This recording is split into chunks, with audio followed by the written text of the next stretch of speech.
ఇటలీలో cyclone Harry బీభత్సం సృష్టిస్తోంది. సిసిలీ నగరాన్ని ముంచెత్తే రాకాసి అలలు మొత్తం విధ్వంసాన్ని సృష్టిస్తున్నాయి. గంటకు 120 కిలోమీటర్ల వేగంతో ఈదురుగాలులు వీస్తున్నట్లుగా తెలుస్తోంది.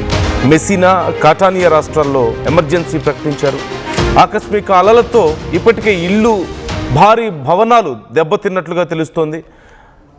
స్థానికులు అక్కడ ఉన్నటువంటి ఆ ప్రాంతాల నుంచి పూర్తిగా తరలి వెళ్తున్నారు. సునామీ హెచ్చరికలు కూడా జారీ అయ్యాయి. పలు నగరాల్లో రెడ్ అలర్ట్ జారీ చేసింది ప్రభుత్వం. స్థానికులను సురక్షిత ప్రాంతాలకు తరలించాలంటూ అధికారులకు సూచనలు చేసినట్లుగా తెలుస్తోంది. ఒక్కసారి మీరు అక్కడ ఉన్నటువంటి పరిస్థితిని చూడొచ్చు. ఇప్పటికే సునామీ హెచ్చరికలతో ఆ ప్రాంతం అంతా కూడా అల్లకల్లోలంగా ఉంది. పూర్తిగా ఆ 2-3 నగరాలని ఖాళీ చేయించే పనిలో ఉన్నారు అధికారులు.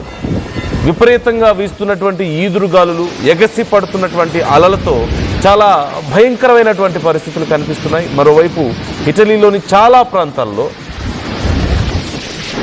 వాటర్ లోపలికి రావడంతో పూర్తిగా నగరాలను ముంచెత్తడంతో అనేక మంది ఇప్పటికే ప్రాణాలు కోల్పోయినట్లుగా తెలుస్తోంది.